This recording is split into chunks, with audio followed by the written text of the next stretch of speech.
আমার মোদ্দা কথা মেন হিসেব হবে আমি সারাদিন কতটা সময় ঈশ্বরের জন্য নিবেদিত করতে পারলাম। এটা কেন কেউ বলতে পারছে না? এটা কেন কেউ বলতে পারছে না যে সামনে যে লোকটাকে দেখছি তাকে আমি পুজো করব? ব্রহ্মের আবার ছেলে মেয়ে কি আছে? তো নিরাকার নির্গুণ ব্রহ্ম, সমস্ত মানুষ সমান, সমস্ত মানুষের জন্য আধ্যাত্মিকতা, ছোট বড় মাঝারি সব তো নেই, সব কিছু গিয়ে পড়েছে। ইট ইজ কোনো রাস্তা ভুল নয়, সব রাস্তা ঠিক। এখানে এত তুল্যমূল্য বাজ বিচার করার জায়গা নেই। ডান দিক করবো না বাঁ দিক করবো, না মাঝখান করবো, না উপর দিয়ে করবো, না নিচ দিয়ে করবো, এইসবের কোনো দরকার নেই। এগুলো হচ্ছে ওভার সিম্পলিফিকেশন, অহেতুক জটিলতাকে ডেকে আনছে। এ হ্যান্ডস আপ, বন্দুক দেখালো, এটা ভয়। তুমি যদি এটা না করো তাহলে তোমার এটা হবে, ভয়। যেখানে ভয় আছে সেখানে ঈশ্বর নেই, যেখানে ভক্তি আছে সেখানে ঈশ্বর আছে। মোগে বলে ভরা তারা, গড বলে ফিরেঙ্গি যারা, খোদা বলে ডাকে তোমায়, খোদা বলে ডাকে তোমায়, মোগল পাঠান সৈয়দ গাজী।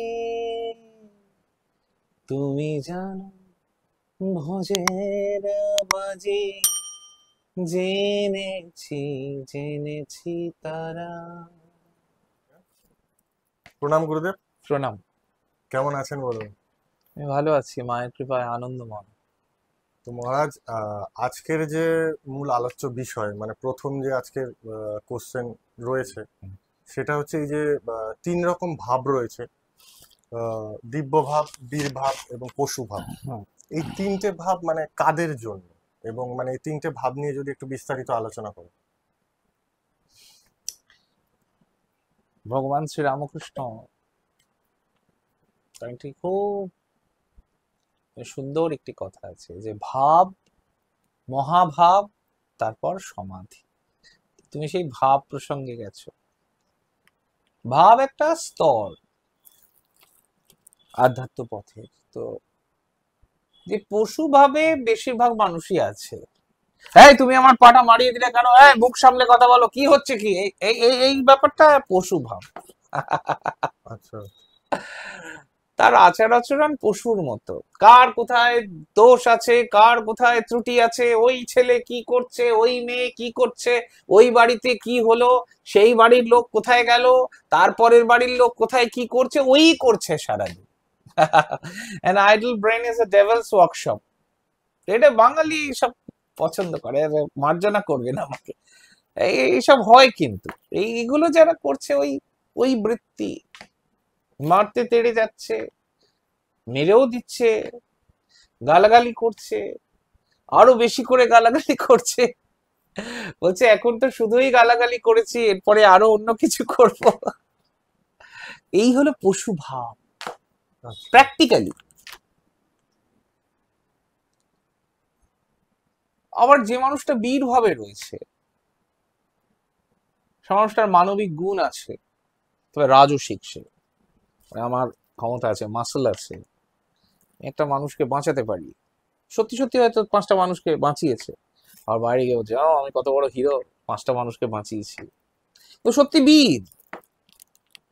ও চাইলে খুব জোরে গাড়ি চালাতে পারে, ওর ক্ষমতা আছে, ও লড়তে পারে 10 জনের সাথে একা। ও সত্যি ও বীর, যোদ্ধা।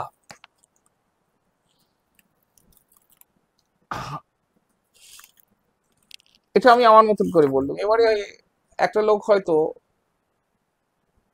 দিব্য ভাবে আছে, সে একেবারে নিজের মতো আছে, তার 6টা রিপু বলি দিয়ে দিয়েছে, সে সে একদম মায়ের চরণকে সার বস্তু বলে জানে, মাতৃচরণ সার তার জীবনে। তো সেইটাকেই সে জপ করছে, মায়ের ধ্যান করছে, পূজা অর্চনা করছে, মাতৃগত প্রাণ হয়ে উঠেছে। তো সেই রকম মানুষ সত্যি সত্যি পাওয়া কম, আমি বলছি না যে একেবারে পাওয়া যায় না, খুব কম। আর সে দেখলে বুঝতে পারবে যে কে কোন স্তরে আছে, আচ্ছা। কে কিরকম, এটা সে বুঝতে পারবে। তো সকলের স্তর তো একরকম নয়, অনেকের মানে ওই পুজো আর্চাই করছে খালি। আর একটা লোক হয়তো সে দিব্য ভাবে আছে, সে সব পুজো তার বন্ধ করে দিয়েছে, কোনো কিছুই করে না। মায়ের একটা ছবিও তার কাছে নেই, কিন্তু সে মায়ের সবচেয়ে বড় ভক্ত। সে আর মাতে কোনো পার্থক্য নেই। এটা সাধারণ মানুষের কাছে ঢোক গিলে এবার বাবা রে এটা কি ব্যাপার, এটা বোধহয় বাজে কথা বলছে, মিথ্যে কথা বলছে। তখন ওই যে পশু ভাব রয়েছে, তাই ওই রকম মনে হচ্ছে। ঠাকুর বলছেন যার যেমন ভাব তার তেমন লাভ।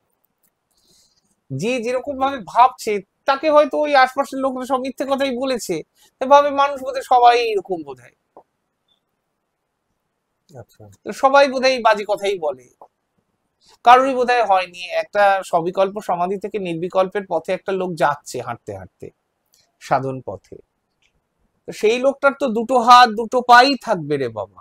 হুম। 10টা মাথা থাকলেও মস্তিষ্ক তো একটাই। তো 4টে হাত, 3টে লেজ, 5টা ডানা, এরকম তো দেখতে হবে না। ওই লোকটারও তো অসুখ হবে, মারা যাবে, কারুর একটা ঘরে জন্মগ্রহণ করবে, হ্যাঁ, ব্যাধি হবে, লেখাপড়া শিখবে, রেগে যাবে, কাঁদবে, হাসবে, ভুল করবে, আবার ভুল করবে, আবার ঠিক করবে, মানুষের জন্য কাজ করবে, মানুষের জন্য কাঁদবে সে, মানুষকে আপন করে নেবে, ভালোবাসবে, প্রেমের কথা বলবে, ভালোবাসার কথা বলবে, ভক্তির কথা বলবে, জীবন একদম নরক থেকে উত্তরণের পথে। এই দেহের মধ্যেই নরক আছে আর স্বর্গ আছে, সেটা সে মূলাধারে আটকে আছে। অনেকে মূলাধার থেকে সহস্রারে যাবার বন্দোবস্ত সে করে দেবে আরো 10টা লোকের।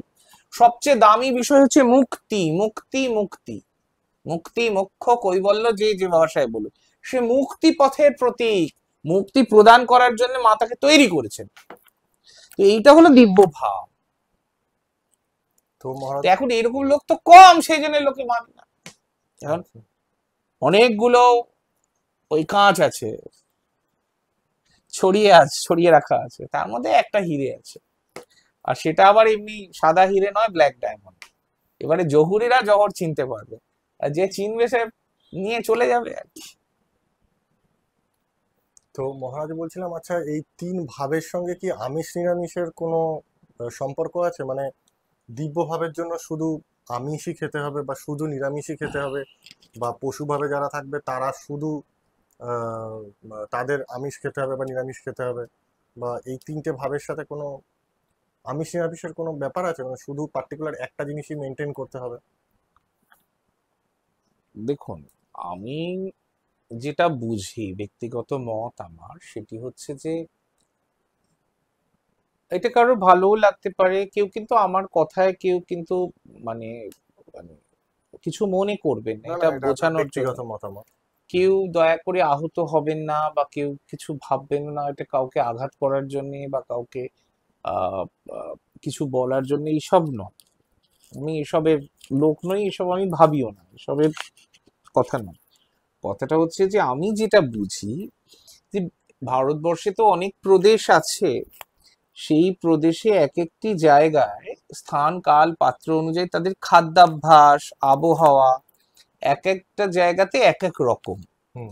তো সেই অনুযায়ী তাদের পোশাক আশাক, হ্যাঁ, ঠান্ডার জায়গায় সবই উলেন ব্যাপার স্যাপার আছে। এই হুম। হুম। মানে এই নাগাল্যান্ড, মণিপুর, উত্তরের সিকিম, দিকটা আর কি। উত্তরের দিকটাতে। আবার দক্ষিণ ভারতে সুতির কাপড় বেশি চলে, সাদা রংটা টক পরে তাদের, বেশি খায় ওরা। টক বেশি খায়। তাহলে এটা আমরা বুঝতে পারছি যে ইটস ট্রু যে এক একটা প্রদেশের এক এক রকম খাদ্যাভ্যাস, যার যেখানে যেটা বেশি পাওয়া যায়। আমাদের এখানে মাছটা বেশি পাওয়া যায়, সহজে, যেটা মানে সহজলভ্য। হ্যাঁ, নদীর উজ্জ্বল শস্য ইলিশ। তো ঠিক সেরকম মৎস্য, জলের শস্য মৎস্য, হুম। তো সেটা আমাদের এখানে মাছে ভাতে বাঙালি। তো সেই জন্য এটা কমনলি পাওয়া যায় এবং একটা পুষ্টি সেই হিসেবে লোকে খায়। এবারে একটা লোক সাত্ত্বিক বলে তাকে বাই ফোর্স কেউ বলে দেবে আপনি এটা খাবেন না, তাই জন্য সে খায় না। তাকে বলে দিয়েছে যে তুমি এটা খাবে না, তাই জন্য সে খায় না। তার মন থেকে ইচ্ছে হয়নি। আমার তো মন থেকে ইচ্ছেই হয় না যে একবার খালি খাই, আমার ইচ্ছেই হয় না। আর আমি মনে করি যেটা সহজে হজম হয় সেই খাবারটা তার খাওয়া উচিত। তুমি যদি বিরিয়ানির 2 প্যাকেট খেতে পারো, তো তোমার ইচ্ছা হয় খাও। তুমি 2 প্যাকেট বিরিয়ানি খেলে এমনিতেই তোমার শরীরটা হেভি হয়ে যাবে, তোমার জবে মন বসবে না, ধ্যানে মন বসবে না। তো স্বাভাবিকভাবে এটা মানুষের একটা ন্যাচারাল হ্যাবিট। তুমি ওই পথে যাবেই না, তুমি 2 চামচ খেয়ে বলে আমার আর ভালো লাগছে না, এটা আপনি খান, যে সামনে থাকবে তাকে দিয়ে দেবে। এটা কেউ কাউকে ফোর্স করিয়ে বলতে পারে না যে তুমি এই জন্য এটা খাবে না। এটা তার নিজের চৈতন্যের স্তর, তার সত্তা সেটাকে বলে দেবে। ওই সত্তাটাই তার দিব্য ভাব। দিব্য ভাবে থাকলে সে লোক অন্যদিকে তাকাবার সময় পাবে না, তার ইচ্ছে করবে না, যেখানে দেখবে চারিদিকেই ভগবানকে দেখবে এবং সবাইকে সে প্রণাম করবে। তার চোখ দিয়ে এমনিই জল বেরোতে থাকবে। এ ভাববে বোধহয় নার্ভের রুগী বা মানসিক বিকারগ্রস্ত, কাঁদছে কেন। প্রচুর লোক বলে এই লোকটা কাঁদছে কেন। আরে আপনার মধ্যে কাঠিন্য রয়ে গেছে মশাই, একটু নরম হন, নরম হন, নরম হন। আমরা সবাই গরম হয়ে যাই, নরম হন, নত জানু হন। ঘাস কিরকম, ঘাসের উপর তো সবাই চায়।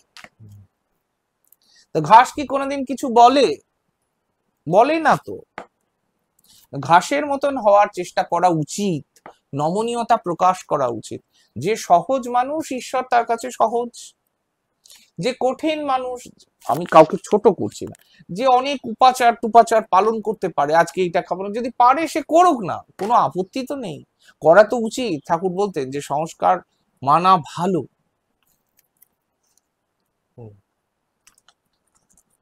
একটা মানুষের পূর্বজন্মের কর্মের দ্বারা তার সংস্কার নির্ধারিত হয়। সংস্কারপূর্ণ জীবনযাপন আমরা কজন করতে পারি, এই হচ্ছে ব্যাপার। আর ঠাকুর তো নিজেও মানে ওই শিং মাছ ভাত এগুলো হ্যাঁ, দিয়ে মায়ের ভোগ চৈতন্যের দিতেন। সাথে তো খাদ্যাভ্যাসের কোনো খাদ্যাভ্যাসের কোনো সম্পর্ক ইয়ে নেই, নেই, ঈশ্বর লাভের সাথে খাদ্যের কি খাদ্যের সম্পর্ক। কোনো সম্পর্ক নেই। আমার শরীরের সাথে সম্পর্ক, হজমের সাথে সম্পর্ক। আমি ঠিকঠাক খাবারটা হজম করতে পারছি কিনা, এবং সেই খাবারটা যাই খাবারই হোক, সেই খাবারটা খেয়ে আমার যে আধ্যাত্মিক কর্ম যেটা করি সেটাতে কোনো বাধা প্রদান করছে কিনা। যদি দেখা যায় যে না, কোনো বাধা প্রাপ্ত আমি হচ্ছি না, তাহলে ঠিক আছে। এবং সবচেয়ে বড় কথা হচ্ছে যে একটা মানুষ যে সাধন কর্মে নিয়োজিত, ডেডিকেটেড, তার মাথায় থাকবে না আমি থাকবে না। বেগুন খাবো না পটল খাবো নাকি আলু খাবো। তার কাছে একটা এই যন্ত্রটা চালাবার জন্য যে কোনো খাবার হলেই হবে। সাধারণত মানে নিরামিষ আহারটা তাড়াতাড়ি হজম হয় আর কি। আমিষ খাবার যদি কেউ হজম করে ফেলতে পারে, খাক না, অসুবিধা কি আছে? অসুবিধা কিছু নেই। মানে ওইরকম বাই ফোর্স তার তো মনটা চলে যাচ্ছে আধ্যাত্মিক কর্মে, না কি খাবো এবং কি খেলো সেটা আবার আরেকজনকে গিয়ে বলবে, জানো আজকে আমার অমুক উৎসব ছিল, আজকে অমুক ব্রত অমুক বিধিবিধান আমি আজ পালন করে এলাম, তাহলে আমি কত বড় হিরো। ওইটা বলবে বলে ওইটা করছে আর কি। জানো আমার তো এইখানে সেই বিশাল বড় ব্যাপার স্যাপার আছে। বিশাল বড়, ওই যে বললাম জাঁকজমক করলে পূজা, অহংকার হয় মনে মনে। তুমি লুকিয়ে তাকে করবে পূজা, জানবে না কেউ জগৎ সব। তো সে কি করেছে, কি খেয়েছে না খেয়েছে, তার কর্মটা কিরকম হচ্ছে, এটাই বড় কথা। সে কি কতটা বেশি জব করতে পারলো আজকে, কতক্ষণ বেশি সে বসতে পারলো তার আসনে, এইটা নিয়ে কেউ আলোচনা করছে না। আলোচনা করছে এই ডান দিকে গেল নাকি বা দিকে গেল, কি পড়লো। আরে এত পড়া নিয়ে এত লোকের ভাবনা চিন্তা, বহু লোক তো দিগম্বর আছেন, আপনি এত কিছু বলছেন, দিগম্বর হয়ে যান না, তাহলে কাপড় চোপড়ের আর দরকারই থাকবে না, লেটা চুকে যাবে। সেই রকম হতে, গেরুয়ার মনের রং কেন গেরুয়া হচ্ছে না, আমার এইটা মনে হচ্ছে কি বৈদিক বস্ত্রের তো একটা কি আর মানে অনেক উচ্চ ব্যাপার আর কি। তো মহারাজ এবার দ্বিতীয় প্রশ্নে আসি। সেটা হলো এই গৃহস্থ মানুষ আর কি সংসারে থেকে কি সাধন মার্গে মানে সাধনা করতে পারে গৃহস্থ মানুষ? সংসার ধর্ম বড় ধর্ম, তাই পারি না ছেড়ে যেতে, রামপ্রসাদের গানে আমরা পেয়েছি। এই যে বলছে না, যে তুমি যেটা এখন উচ্চারণ করলে, এটা শুধুমাত্র একটা গান নয়, এটা শিক্ষা। সংসার ধর্ম বড় ধর্ম, তাই পারি না ছেড়ে যেতে। কে সংসারে নেই বলতো? তুমি এমন একজন মানুষের নাম বলো যে মানুষটার সংসার নেই। যে আমি যে উদাসীন সম্প্রদায়ের, আমার যোগ যোগ মার্গ তো উদাসীন সম্প্রদায়। গুরু নানক দেবজি যে পুত্র শ্রীচাঁদ বাবা, শ্রীচন্দ্র ভগবান, আচ্ছা। কিন্তু এক চলমান শিব, তিনি একটা কিংবদন্তি। তারও তো স্ত্রী পুত্র কন্যা সবই ছিল। শ্রী চৈতন্য মহাপ্রভু, তারও তো সেই লক্ষ্মীপ্রিয়া বিষ্ণুপ্রিয়া। গৌর বিষ্ণুপ্রিয়া, হ্যাঁ তো শুনেছি। তারা তো সেই মানে তার মাতা তাকে ডাকলেন যে নিমাই যাস না, তো নিমাই তো শুনলেন না। For a greater cause he self sacrificed himself, for a greater cause, for a divine cause. ঈশ্বর প্রেরিত বার্তায় সাড়া দিয়ে সে চলে গেল। তার আগে সে কোথায় ছিল? যেখানে গেল সেটি একটি আশ্রম বা মঠ বা আখাড়া বা যাই বলুন, বা তার দিব্য লীলা ভূমি। সেটা কি সংসারের বাইরে? কাশিতে যে অঘরীদের জঙ্গল আছে, সেটা কি এই বিশ্ব সংসারের অঙ্গনের মধ্যে নয়? আমরা কি বোঝাতে চাই? যে বদ্ধ জীব নয় মানুষ, মনেতেই বদ্ধ মনেতেই মুক্ত। সে বদ্ধ নয়। সে মানুষটা যদি বাড়িতে থেকে বা একটা আত্মীয় স্বজনের বাড়িতে থেকে, ভাই বোনের কাছে থেকে, সে যদি একবারও না ভাবে যে কাল আমি কি রান্না করব, কাল আমি কি খাবো, তাহলে সেটা তো একটা আশ্রমই বটে।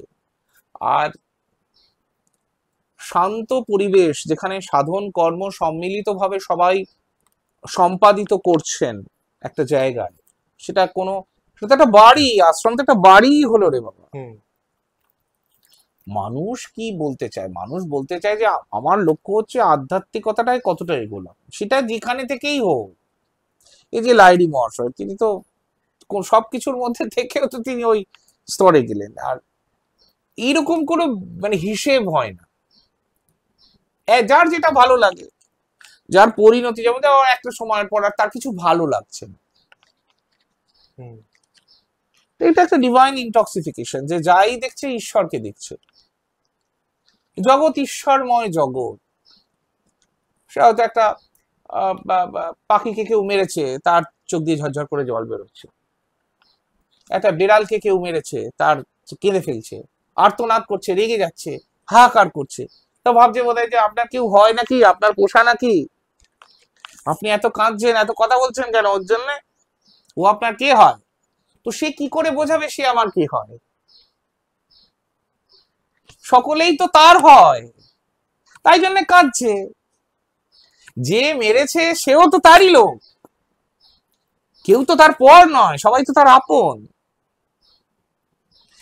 পরম প্রেমময় সত্তা আছে, ভাবছে আহা ওর এরকম হলো, ওই হওয়া ও আর আমি তো আলাদা নই,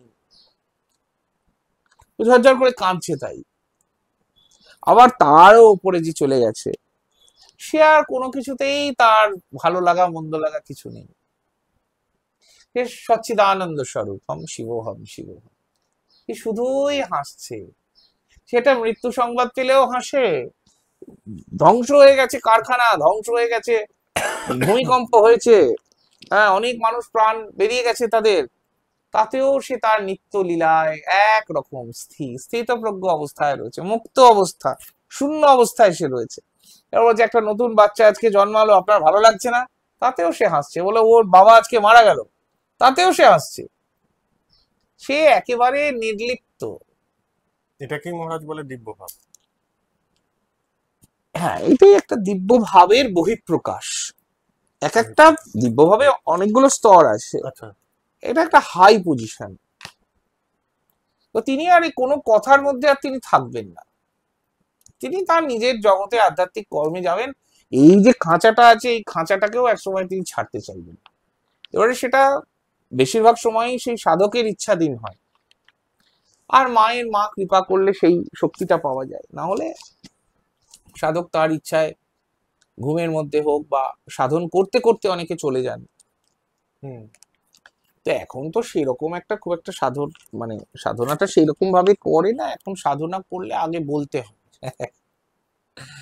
আমি সন্ন্যাসী, আমি সাধক, আমি ব্রহ্মচারী, হ্যাঁ আমি এমএ, আমি এইসব বলতে হয়। এখন সব বলে দিতে হয়। এখন এইটাও একটা কথা, এটা হাসির কথা না, এটা এমনই দুর্ভাগ্য আমাদের অবস্থা এখন। এখন মানুষ এত ঠকেছে, এত মানে উল্টোপাল্টা জিনিসপত্র এত বেশি ছড়াছড়ি, যে ঈশ্বর প্রসঙ্গটা একদম শেষে চলে গেছে, ওইটা আলোচনার বিষয় না। কে কি খাবে, কে কি পড়বে, কে কি করবে, ওই সব নিয়ে আলোচনা হচ্ছে, ওই সবে খুব ইন্টারেস্ট। এইটা কত সালে হয়েছিল, ওইটা কি ওই বইতে ওই লেখা আছে, সেই বইতে সে এই লেখা আছে, এটা এরকম, ওই ওই সব হচ্ছে খালি। আমি নাড়ু দেব নাকি পায়েস দেব না হজমি দেব, হ্যাঁ নাকি লুচি দেবো, আর তুমি যা তোমার ভেতরের ভাব থেকে তুমি দেবে, তোমার প্রেমটা হচ্ছে না, খালি ওই সব হচ্ছে খালি। আমি কি মাছ দেব নাকি আমি ডিম দেব নাকি আমি পটল দেব নাকি আলু ভাজা দেব, আপনার যেটা আপনি করেছেন সেটাই আপনি দেবেন। না এইটা দিয়ে ফেলেছি, ভুল হয়ে গেল না তো, আপনি ভাবছেন ভুল হয়েছে তাহলে ভুল হয়েছে, আপনি ভাবছেন ঠিক তাহলে ঠিক। অহম ব্রহ্মাস্মি দ্বিতীয় নাস্তি। তো গুরুদেব, এবার আমরা আমাদের তৃতীয় প্রশ্নে আসছি, যে সেটা হলো মানে গুরুদেব ছাড়া, মানে গুরু ছাড়া মন্ত্রর প্রভাবটা কি? মানে কেউ কি নিজে, যে এখন আমরা দেখছি সোশ্যাল মিডিয়ায় থেকে অনেকে মন্ত্র পাচ্ছে, বিভিন্ন সব নিজস্ব চ্যানেল করে বিভিন্ন মন্ত্র বলে, ঠিক আছে, সেখান থেকে তারা মন্ত্র নিয়ে মন্ত্র জপ করছে। তো এরম গুরু ছাড়া কি কেউ এরম মন্ত্র জপ করে সিদ্ধি লাভ করতে পারে? মানে আপনার মতামতটা কি? আমার ব্যক্তিগত মতামত হচ্ছে অনলাইন না, অনলাইন অনলাইন, হ্যাঁ। এটা একটা মানে যুগের প্রভাবে কালের প্রভাবে এটা এসেছে। এটা মুশকিল হচ্ছে মানুষের চিন্তা ভাবনাগুলো এখন যেহেতু সারা পৃথিবীটাই অনলাইন, খাবার দাবার থেকে আরম্ভ করে পোশাক আশাক যে কোনো মানে নিত্য ভোগ্য পণ্য, যেহেতু সেটা একদম ঘরে এসে পৌঁছয়, খুব ইজি অ্যাক্সেসেবল, সেই জন্য মানুষ ভেবে নিয়েছে যে ঈশ্বরও খুব সহজলভ্য। হুম। আমি একটু অমুক নিলাম, আমি একটু অমুক করলাম, আমি একটা যজ্ঞ করাবো, কি সব ভাষা শুনলে আমার একদম মানে লজ্জায় মাথা নিচু হয়ে যায়। আমি একটা পুজো করাবো, তুমি কে হে হরিদাস পাল? আমি একটা করাবো ভাবছি, আমি একটা ওই করব, আমি একটা সেই, এইসব কি কথাবার্তা, আমার মাথা নিচু হয়ে যায়, আমার কান্না পায়। এসব কি ধরনের কথাবার্তা? আমাদের এই হয়, আমাদের ওই হয়, আগে তো তাকে অনেক সাবমিসিভ হতে হবে, খুব উগ্রতার প্রকাশ। কেন এত উগ্র? তার তো মানে মনে হওয়াই উচিত যে ঈশ্বর কৃপাবৎসল হন, ঈশ্বর ক্ষমা সুন্দর, তিনি ক্ষমা করেন সবাইকে, he is very very tolerant, he is with optimum positivity. তা অপটিমাম পজিটিভিটি নিজের মধ্যে থাকলে সদ্গুরু লাভ হয়, তিনি আকাশ চিরে পাতাল ফুঁড়ে তিনি আসবেন, তার যদি ওই কর্ম থেকে থাকে, তো তিনি যথাযথ সংস্কার পূর্বক যা যা বিধিবিধান আছে, দীক্ষা একটি গোপন সাধন, সাধন জীবনে প্রবেশের ছাড়পত্র মাত্র, তাকে যদি ঠিক ঠিক সাধন পথে অগ্রসর হতে হয়, আপনি যে উচ্চ স্তরের কথা বললেন সেইটি যদি অর্জন করতে হয়, সেটি তো অনেক উচ্চ স্তরের ব্যাপার, সাধারণ জায়গায় যদি পৌঁছতে হয়, তার যদি কনসিয়াসনেস লেভেল মিডিয়াম থাকে, তাহলে কেউ না কেউ তাকে কৃপা করবেন, কৃপা করলে তিনি সেই সিদ্ধ বীজ যেটি আমি সাধারণত প্রদান করে থাকি, তো সেটি তিনি পাবেন এবং মুক্তি মুক্তি পাবেন তিনি, তার জীবনে আর কিছু চাওয়ার থাকতে পারবে না। তো এইটা তো মানে এটা একটু গণ টিকাকরণ নয়, এটা গণ বিবাহ টাইপের নয়, এটা অনেকে ভুল করেন, জিনিসটাকে আমি সমালোচনা করছি না, অনেকে ভাবেন যে এটা একটা বোধহয় কোনো কমার্শিয়াল ব্যাপার, জিনিসটা 0% কমার্শিয়াল, এখানে ব্যাপারটাই নেই। জিনিসটা তো একটা মানুষ তার আত্মিক জিনিসটাকে গ্রহণ করবে এবং তারপর সে সেটা নিয়ে কাল্টিভেট করবে তার জীবনটা, আপনার জীবনটা আপনি একজনকে সারেন্ডার করলেন একজনের কাছে।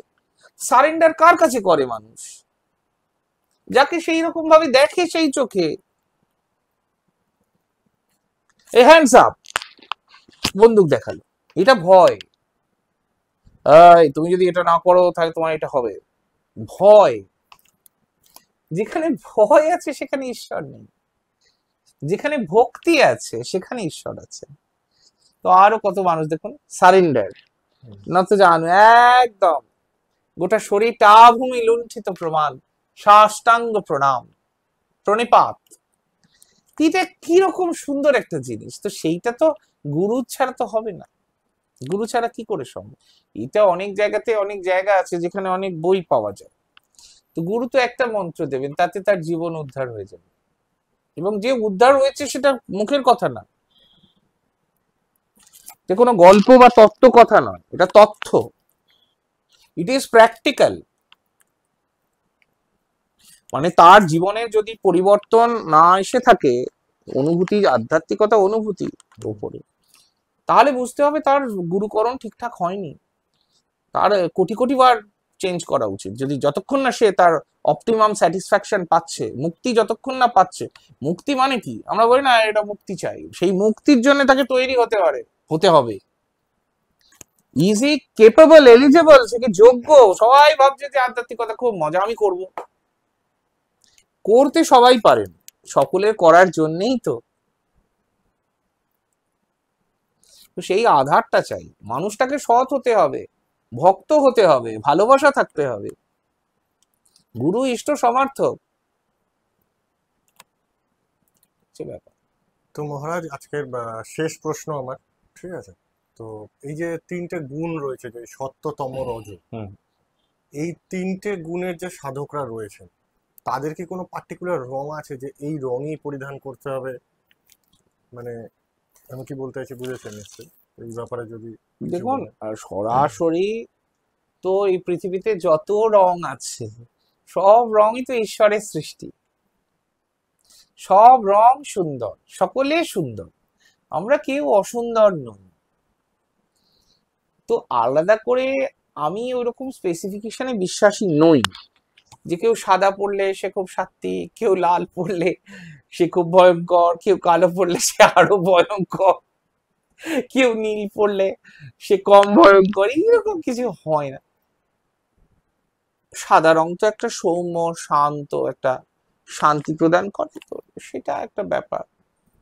জ্ঞান অগ্নির রং, বৈরাগ্যের রং, গৈরিক, হ্যাঁ, তো সেটিও কিন্তু মানুষের একটা বৃহত্তর অর্থকে বোঝাতে সাহায্য করে।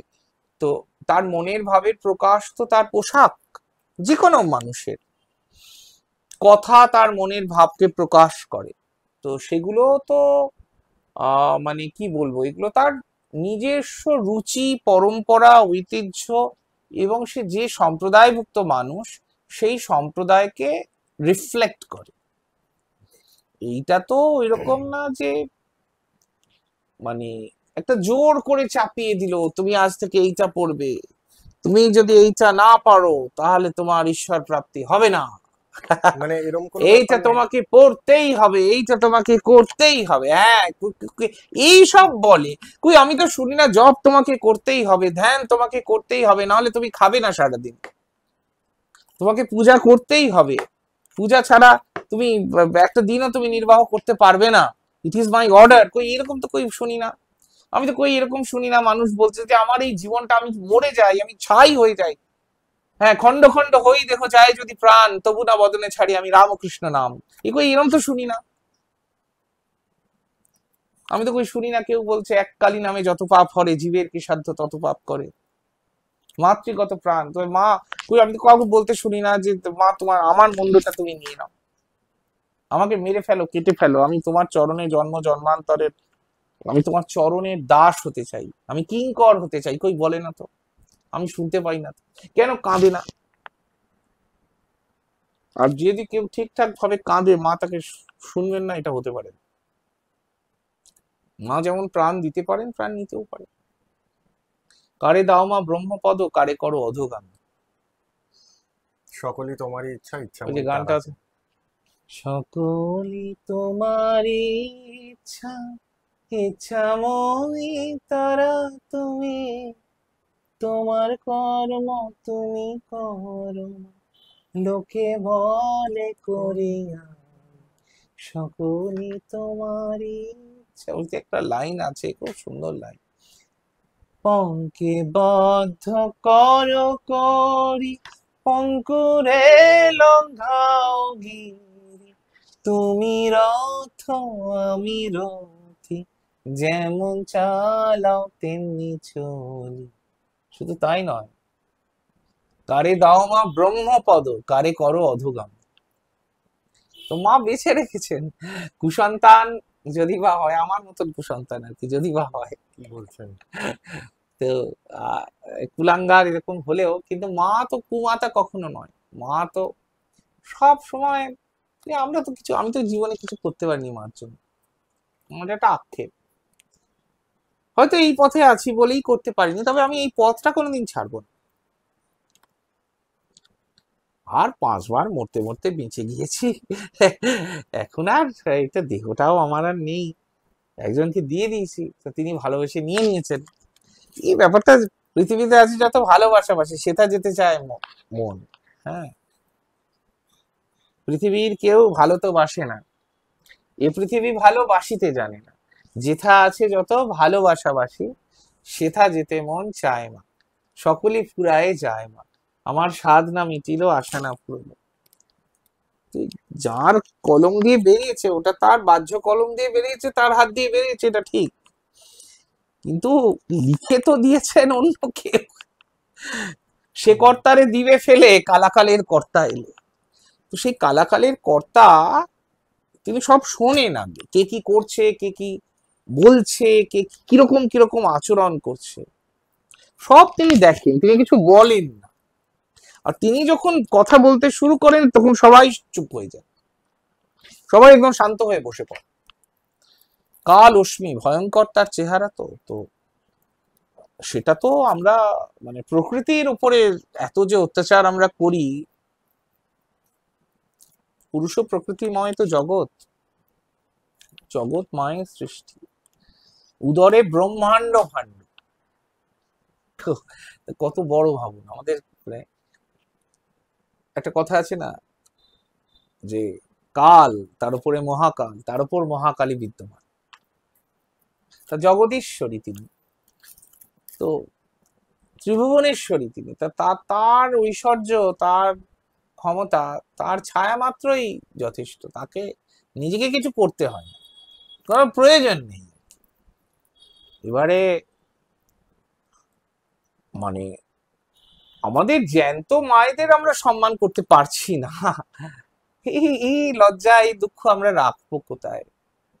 আর প্রতি মাতেই তো মা, প্রতি মাতেই যে প্রতিমা আমরা বলি না, যার যার পূজা আমরা করি, মৃন্ময়ী রূপ, চিন্ময়ী রূপ ধারণ করে, যখন তাতে রং পড়ে, মন্ত্র উচ্চারণ হয়, হ্যাঁ, মালা পরানো হয়, ধূপ দীপ প্রজ্বলিত হয়, পবিত্র মন্ত্রোচ্চারণের মাধ্যমে তাতে যখন প্রাণ সঞ্চার করেন পূজারী বা সাধক, যিনি সাধনা করেন, সে তো একটা নির্গুণ নিষ্প্রাণ বস্তু, মাটি মৃত্তিকা নির্মিত প্রতিমা, তো সেটা কি প্রতিমা বলছি তো, তো ওইটা হচ্ছে মাটির প্রতিমা, প্রস্তর পাথরের প্রতিমা, কিংবা ধাতব প্রতিমা, কিন্তু আসলে তো জ্যান্ত প্রতিমা রয়েছে এত।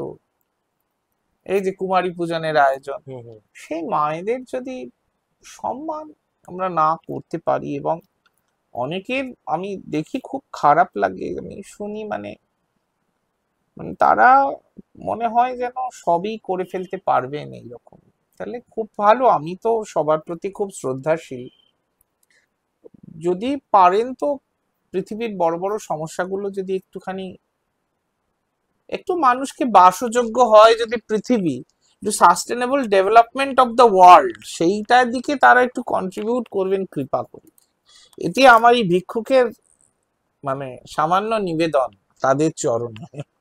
এছাড়া আর কি, তো সবাই সবার মতন করে বড়, সবাই জ্ঞানী গুণী, সবার সবার প্রতি শ্রদ্ধা রইল, কিন্তু আমি শুনি অনেক জায়গায় যে এটা এরকম হয়ে যায়, এটা এরকম হয়ে যায়, আমার এইসব কোনো, আমি এইসব জানিও না, বুঝিও না, আমি কিছু পারি, আমি জানি যে আমি কিছু মাত্র জানি না, কিন্তু আমার বক্তব্য হচ্ছে, আমি যিনি সবকিছু জানেন আমি তাকে জানার চেষ্টা করছি। আমার মনে হয় না ভুল করছি? করছি। না না, ঠিক আছে। এটা আপনারা বেশি ভালো বলতে পারবেন, আপনারা জ্ঞানী গুণী জন, আপনারা বিচারক।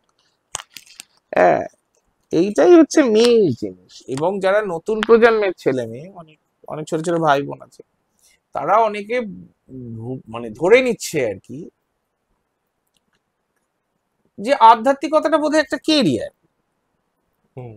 এর থেকে বোধহয় উপার্জন করা যেতে পারে, না হলে লোকে এত আসছে কেন, মানে সাধু সন্তদের চলে কিভাবে, এরকম একটা ব্যাপার বোধহয়। সব চকচকে জিনিস কি শোনা হয়? ছোটবেলায় আমরা পড়েছি চকচক করিলেই শোনা হয়। একটু সাধ্যি বা সাধক বা সন্ত বা সন্ন্যাসী, বিরজা প্রাপ্ত বা যে কোনো অন্যান্য সম্প্রদায়, যে যার যার রীতি আছে পরম্পরায়, তাকে কতটা কষ্ট তাকে ভোগ করতে হয়েছে, কোন স্তরের সে সাধক, যার জন্য সাধনের একটা পর্যায়ের পর করতে করতে একটা দড়ি যদি বারবার টানেন আপনি, কি হবে? বড় হয়ে যাবে আস্তে আস্তে, ছিঁড়ে যাবে, ছিঁড়ে যাবে। হ্যাঁ, বড় হয়ে ছিঁড়ে যাবে, বন্ধন মুক্ত ছিন্ন হবে। হবে। হুম। তো ওটা তার রাস্তা, ওটা তার কেরিয়ার নয়। তার হুম। লোকটা তো কিছু খাবে, তা বেঁচে থাকবে কি করে? তাকে যদি কেউ কিছু না দেয়, হুম। তাকে তো যারা উপার্জন করেন তারাই কিছু দেবে। তাই তো। তার মানে সেটা সেটা ল্যাভিশ কিছু না। এখন এইখান থেকেই ছোট ছোট ছেলে মেয়েরা বুঝে গেছে যে হয়তো এটা বোধহয় একটা লুক্রেটিভ কিছু, তাহলে আর আমি চাকরি করতে হবে না। এটা একটা বিকৃতি, এটা একটা বিকার। আর এটা একটা সাধারণ মানুষেরও একটা ভুল ধারণা আছে। এই ধারণাগুলো কিছু অংশে সত্য, কারণ তারা বিকৃতিটা বেশি দেখেছেন। হুম। বিকৃতিটাই বদ্ধমূল হয়ে গেছে, মনে হচ্ছে এইরকমই বোধহয় সবাই হয়, এইরকমই। সেটা তো কিছুটা তো কালের প্রভাব আছে, এটা আমি অস্বীকার করতে পারি না। হুম। এটা বললে মিথ্যে কথা বলতে হবে। সেটা তো আমি, আচ্ছা, আমার জনার নয়, সাবজেক্ট নয়। তো তার মানে এই নয় যে সকলেই এরকম করে বা এরকমই। অনেক ভালো ভালো মানুষ আছেন যারা একদম মানে কোনো কিছু গ্রহণই করেন না, এমন ভাবে রান্না বান্না করে, আবার তারা আবার গেলে তারা ভাত ডাল খাইয়ে দেবে। হুম। নিজের মস্ত মৌলা যাকে বলে, হুম। সুফি সাধকদের মতো নিজের মনের আনন্দে থাকে, আবার রেগেও যায় খুব। হ্যাঁ, তাদের মন অনেক বড়। তারা ওই একটা ছোটখাটো কি জিনিস, কি কি পেলাম কি হারালাম ওইসব নিয়ে, কে জুতোর মালা পরাচ্ছে, কে ফুলের মালা পরাচ্ছে, কে কিছুই পরাচ্ছে না, কে তাকে ভালো বলছে, কি তাকে ওইসবের অনেক উপরে চলে গেছে সে। সে বলছে যে আজকে যদি আমার প্রাণ পাখি উড়ে যায়, বলে, আমি তো রোজ পাখিকে ডাকি, যে পাখি, ওই যে একটা গান আছে না, পাখির মন তো আকাশ খোঁজে, বোঝে না সে বোকা, আকাশ ধরতে গোটা জীবন খাবে সময় পোকা, তবু পাখির মন তো আকাশ পরে, কেন যে মনে মন করে, কেউ জানে না, কেউ জানে না, সে অধা জানে না যে ধারণ করে, ধারণ করে। তো আমাদের পাখির মন সবসময় আকাশের দিকে হয়। মানুষের চেষ্টা থাকা উচিত মুক্তির জন্য, উপাচারে আবদ্ধ থাকার জন্য না। মা কি করেন যে জ্ঞান খড়গ দিয়ে ইনার্শিয়া, জ্বর প্রবৃত্তিকে একদম নাশ করার জন্য চৈতন্য দায়নি তিনি, যাতে চৈতন্য প্রদান করতে পারে। কনসিয়াসনেস লেভেলে কতটা এগোতে পারলাম, সে রাস্তা তোমার যে রাস্তাই হোক, সব রাস্তাই একটা জায়গায় গিয়ে পড়েছে, কোনো রাস্তা ভুল নয়, সব রাস্তা ঠিক। এখানে এত তুল্যমূল্য বাজ বিচার করার জায়গা নেই, ডান দিক করবো না বাঁ দিক করবো, না মাঝখান করবো না উপর দিয়ে করবো না নিচ দিয়ে করবো, এইসবের কোনো দরকার নেই। এগুলো হচ্ছে ওভার সিম্পলিফিকেশন, অহেতুক জটিলতাকে ডেকে আনছে। আমার মোদ্দা কথা, মেন হিসেব হবে আমি সারাদিন কতটা সময় ঈশ্বরের জন্য নিবেদিত করতে পারলাম। এটা কেন কেউ বলতে পারছে না? এটা কেন কেউ বলতে পারছে না যে সামনে যে লোকটাকে দেখছি তাকে আমি পুজো করব? মানুষই দেবতা হয়, হয় অবতার। আমাদের দেশে সেই ছেলে হবে কবে, কথায় না বড় হয়ে কাজে বড় হবে। কই সেই ছেলে, কই? এখানে ছেলে মানে ছেলে না, ছেলে মেয়ে সবাই। আমাদের মনের মধ্যে এইটা কত লোক বলো, উনি তো বললেন সেই ছেলে কবে হবে, তার মানে উনি মেয়েদের কথা বললেন না। All inclusive. ব্রহ্মের আবার ছেলে মেয়ে কি আছে? তো নিরাকার নির্গুণ ব্রহ্ম, সমস্ত মানুষ সমান, সমস্ত মানুষের জন্য আধ্যাত্মিকতা, ছোট বড় মাঝারি এইসব তো নেই, এইসব কিছু। It is for all. আধ্যাত্মিকতাকে ইচ্ছে করেই একটা জায়গাতে আটকে রাখা হয়েছে, এটা আমি বুঝি। কারণ আমি কেন বুঝতে যাবো? এটা সবাই বোঝে।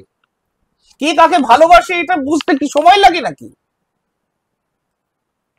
একটা ছোট্ট চড়াই পাখি সেও বুঝতে পারে যে ওইখানে আমাকে পাউরুটি খেতে দেবে সকালবেলা, বিস্কুট ভেঙে দেবে আমার জন্য, ওই বিস্কুট আমার জন্যই রাখা থাকবে।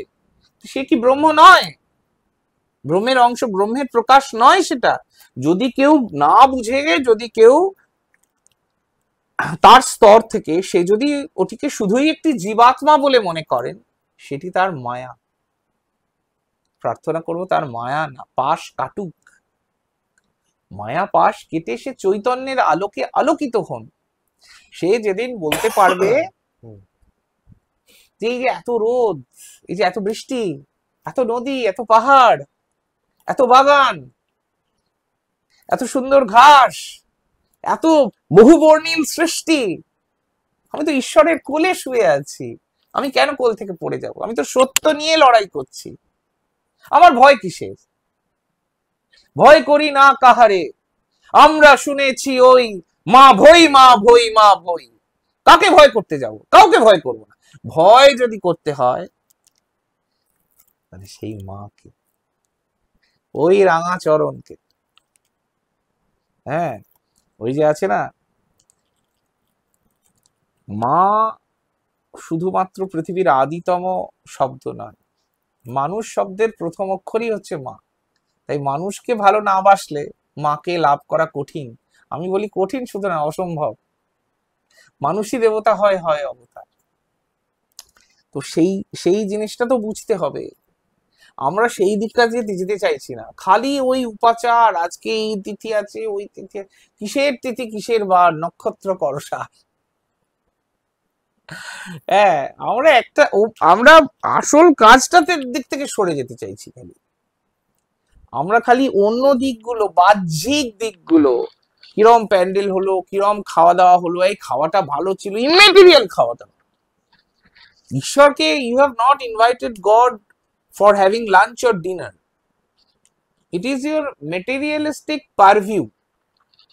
ঈশ্বরকে আপনি কি খাওয়াবেন? ঈশ্বর তো আপনাকে প্রতিদিন খাওয়াচ্ছেন। I am going to give you a treat. না, you have been treated by him. Every moment you have been getting her blessings. তাই জন্য আপনার দিন গুজরান হচ্ছে। একটা অন্ধ মানুষ, আমি একবার প্রশ্ন করেছিলাম, বলছে যে, আমি বললাম যে আপনি কার ভরসায় বাড়ি থেকে বেরোন? যে কোনো মানুষ আপনাকে রাস্তা পার করে দেবে, ওই লাঠি ঠুকে ঠুকে আপনি যান? তখন বলছে যে না, আমি একজনকে ভালোবাসি। আমি বলছি কে? বলছে না, আমার পরিবারের কেউ নয়, তবে যাকে আমি ভালোবাসি সেই আমার পরিবার, আমি তার পরিবারের সদস্য।